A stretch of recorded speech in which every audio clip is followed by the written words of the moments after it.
Hello everyone, I am Sudhanshu Pandey. Today we will discuss about past indefinite tense. ठीक है, कल हम लोग प्रेजेंट परफेक्ट कंटीन्यूअस टेंस पढ़ चुके थे। आज हम लोग पढ़ेंगे पास्ट इंडेफिनिट टेंस। ठीक है, पास्ट इंडेफिनिट टेंस कैसे पहचानेंगे, कौन सा जो है वाक्य हमारा पास्ट इंडेफिनिट टेंस का वाक्य है, बिना पहचाने हम उस पर नियम अप्लाई कर नहीं कर सकते, अर्थात उनका अनुवाद हम नहीं कर सकते। ठीक है, तो पहले पहचान जानना जरूरी है। तो इस काल के वाक्यों के अंत में ता था, ती थी, ते थे, या, यी, ये, बड़ी, बड़ा, ए, दा, का, डा आदि शब्द आते हैं। ठीक है, ऐसे वाक्य जिनके अंत में ता था, ती थी, ते थे, या, यी, ये, बड़ी, बड़ा, ए, दा, का, डा आदि शब्द आते हैं। वो कौन से वाक्य होते हैं?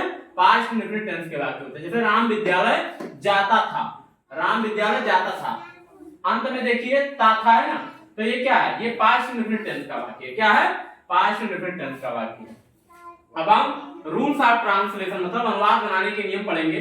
जैसे मान लीजिए कोई पास्ट इंडेफिनिट टेंस का अफर्मेटिव कंडीशनल साधारण वाक्य है, तो उसका हम अनुवाद कैसे बनाएंगे उसके लिए हम नियम देखते हैं। पहला नियम है कि इस काल के अर्थात टेंस के साधारण वाक्यों अर्थात अफर्मेटिव सेंटेंसेस में सभी कर्ताओं के साथ मुख्य क्रिया अर्थात मेन वर्ब की दूसरी अवस्था अर्थात सेकंड फॉर्म का प्रयोग होता है। इसमें क्या होता है कि इस काल के साधारण वाक्यों में सभी कर्ताओं के साथ मुख्य क्रिया की दूसरी अवस्था का प्रयोग होता है। ठीक है, जैसे ये सेंटेंस स्ट्रक्चर है, subject plus second form of the verb plus object plus dot dot dot. ठीक है, जैसे एक वाक्य एग्जांपल देखते हैं, मैंने उसे कल एक किताब दी। अब देखो सब्जेक्ट क्या है? मैंने की अंग्रेजी आई हो गया। ठीक है, आई, फिर second form of the verb देने की अंग्रेजी गिव का सेकंड फॉर्म गिव होगा। ठीक है, आई गेव, फिर ऑब्जेक्ट क्या है? Him a book. दो ऑब्जेक्ट हैं यहां पर, I gave him a book. ठीक है, अब देखिए डॉट डॉट कल का अंग्रेजी क्या होगा? बीते हुए कल। भाई पास्ट टेंस में जब भी हम प्रयोग करेंगे तो बीते हुए कल की अंग्रेजी यस्टरडे होती है और आने वाले कल के अंग्रेजी टुमारो होती है। तो यहां पर हम लिखेंगे यस्टरडे। क्या लिखेंगे? यस्टरडे। ठीक है, I gave him a book yesterday, मैंने उसे कल एक किताब दी। ठीक है, अब अफर्मेटिव तो हम लोग समझ गए। अब बात करते हैं निगेटिव की। निगेटिव सेंटेंस, मान लीजिए कोई प्रेजेंट इंडेफिनिट टेंस का नकारात्मक वाक्य दिया गया है, तो उसका हम लोग अनुवाद कैसे बनाएंगे? इसके लिए नियम है कि इस काल के अर्थात टेंस के नकारात्मक वाक्यों अर्थात नेगेटिव सेंटेंसेस में सभी कर्ताओं के साथ डिड नॉट तथा मुख्य क्रिया अर्थात मेन वर्ब की पहली अवस्था अर्थात फर्स्ट फॉर्म का प्रयोग होता है। ठीक है, हम क्या करेंगे कि इस काल के नकारात्मक वाक्यों में सभी कर्ताओं के साथ में डिड नॉट तथा मुख्य क्रिया की पहली अवस्था का प्रयोग करेंगे। अभी वहां अफर्मेटिव में पढ़ा था दूसरी अवस्था, अब यहाँ निगेटिव में डिड नॉट जब लग गया, डिड लग गया, डू का जो कि डू का सेकंड फॉर्म होता है। ठीक है, तो जब यहाँ पर डिड नॉट लग गया तो इसलिए हम क्रिया की पहली अवस्था का प्रयोग करने लगे। ठीक है, सेंटेंस स्ट्रक्चर देख लेते हैं। पहले सब्जेक्ट होगा, फिर आपका डिड होगा, फिर नॉट होगा, फिर क्रिया की पहली अवस्था होगी, फिर ऑब्जेक्ट होगा और फिर डॉट डॉट डॉट। ठीक है, अन्य शब्द होंगे। ठीक, जैसे मैंने उसे कल एक किताब नहीं दी। अब यहाँ पर सब्जेक्ट क्या है? मैंने की अंग्रेजी आई। ठीक है, अब आई के बाद did not, I did not.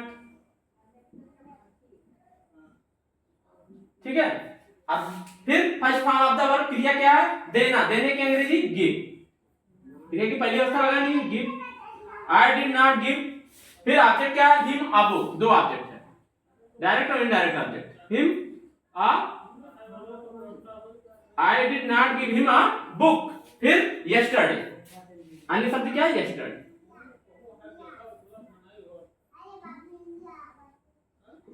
I did not give him a book yesterday. I did not give him a book yesterday. ठीक है, आई होप आप लोग नेगेटिव भी समझ गए होंगे। अगला है इंट्रोगेटिव सेंटेंस। मान लीजिए कोई पास्ट इंडेफिनिट टेंस का प्रश्नवाचक वाक्य है, तो उसका अनुवाद हम कैसे बनाएंगे? इसके लिए नियम देखते हैं। पहला नियम है कि यदि वाक्य हमारा क्या से प्रारंभ होता है, ऐसे वाक्य जो क्या से प्रारंभ होते हैं, तो उसमें क्या होता है कि सहायक क्रिया डिड को कर्ता से पहले लिख देते हैं। सब्जेक्ट से पहले हम सहायक क्रिया डिड को लिख देते हैं। जैसे सेंटेंस स्ट्रक्चर है डिड प्लस सब्जेक्ट, ठीक है, did plus subject plus first form of the verb यानी क्रिया की पहली अवस्था plus object plus dot dot plus question mark, ठीक है। जैसे क्या मैंने कल उसे एक किताब दी। अब देखो यहां पर वाक्य क्या से प्रारंभ हो रहा है, वाक्य से प्रारंभ हो रहा है, क्या से प्रारंभ हो रहा है, तो हम क्या लिखेंगे, पहले डिड लिखेंगे। क्या लिखेंगे, डिड। फिर जो है सब्जेक्ट क्या होगा, सब्जेक्ट क्या है, मैंने की अंग्रेजी आई, डिड आई, ठीक है। First form of the verb क्रिया की पहली अवस्था क्या है, गिव, देना,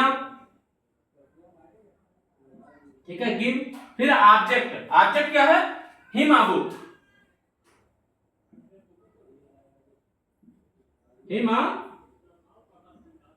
बुक। फिर यस्टरडे,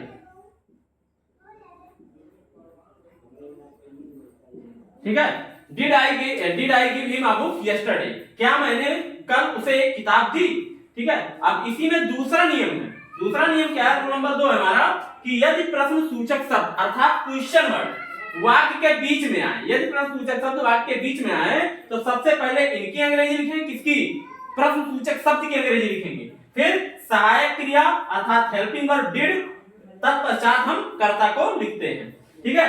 क्या होगा कि यदि प्रश्न सूचक शब्द वाक्य के बीच में आए तो सबसे पहले इनकी अंग्रेजी लिखकर सहायक क्रिया डिड, तत्पश्चात कर्ता को लिखते हैं।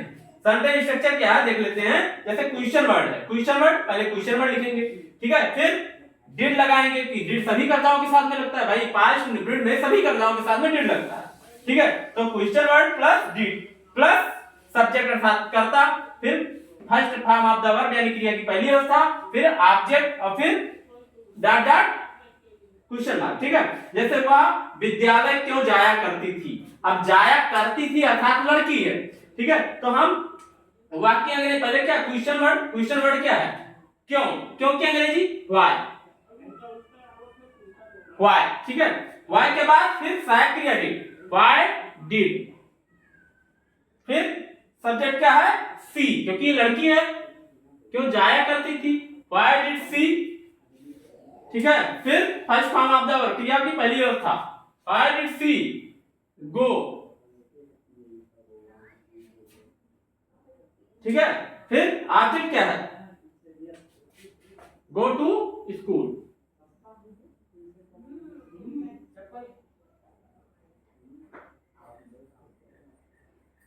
Why did she go to school? Why did she go to school? वह विद्यालय क्यों जाया करती थी, ठीक है। आई होप समझ गए होंगे। हम पढ़ चुके अफर्मेटिव सेंटेंस, ठीक है, निगेटिव पढ़ चुके, इंट्रोगेटिव पढ़ चुके, अब लास्ट बचा है इंट्रोगेटिव निगेटिव, ठीक है। इंट्रोगेटिव निगेटिव भी देख लेते हैं।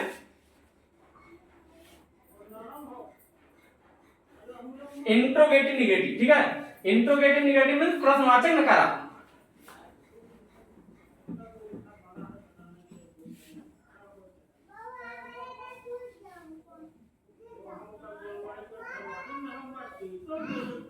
ठीक है। Interrogative negative sentence,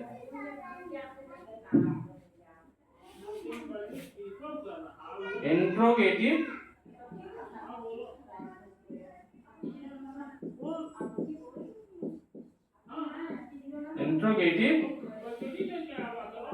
negative sentence, ठीक है। इसमें यदि वाक्य क्या से प्रारंभ हो रहा है उसमें नहीं है तो हम क्या करेंगे, पहला नियम क्या है, इसमें स्ट्रक्चर देख रहे हैं, सेंटेंस स्ट्रक्चर, ठीक है। पहला सेंटेंस स्ट्रक्चर क्या है,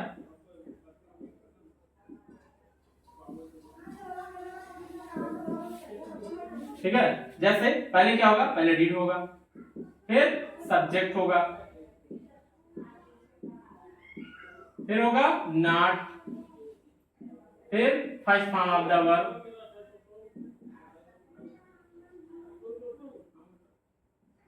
first form of the verb, फिर ऑब्जेक्ट, फिर dot dot dot plus question. ठीक है, पहले क्या होगा, डिड होगा, फिर सब्जेक्ट होगा, फिर नॉट होगा, फिर क्रिया की पहली अवस्था होगी, फिर ऑब्जेक्ट होगा अर्थात कर्म होगा, और फिर डॉट डॉट डॉट आपका क्वेश्चन मार्क होगा। ठीक है, ये कब होगा, जब वाक्य हमारा क्या से प्रारंभ होगा और नहीं शब्द आएगा। ठीक है, तो जैसे उदाहरण है, एग्जांपल देख लेते हैं।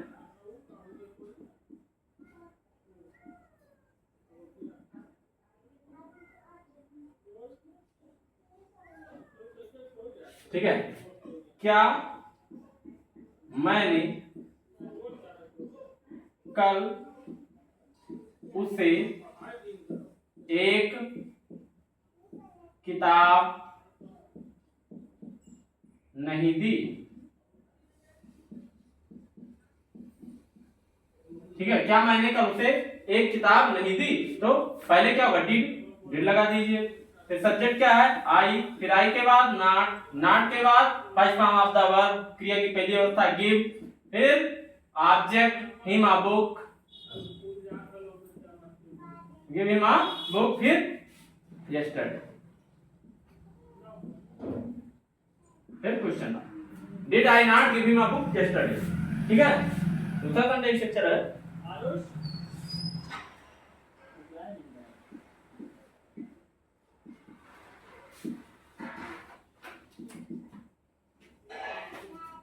पहले क्वेश्चन वर्ड होगा,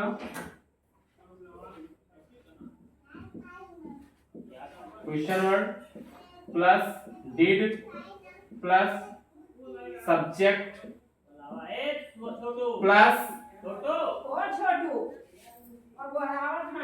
plus not plus first form of the verb,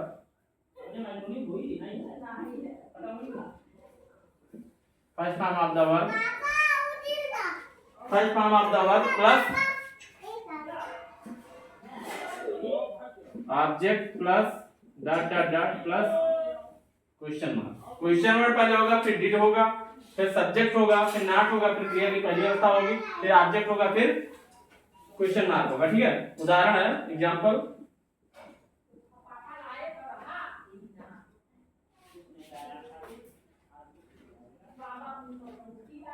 वह विद्यालय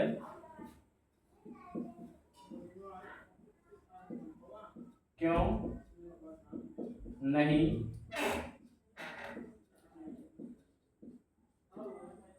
जाया करती थी, वह विद्यालय क्यों नहीं जाया करती थी। ठीक है, पहले क्वेश्चन वर्ड क्या है, क्यों, व्हाई, ठीक है, फिर डिड, फिर she not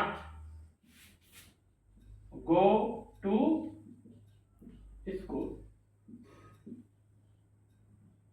why did she not go to school, वह विद्यालय क्यों नहीं जाया करती थी। ठीक है, आशा है आप लोग समझ गए होंगे। वीडियो को पूरा देखने के बाद में प्रतिक्रिया जरूर दें। धन्यवाद।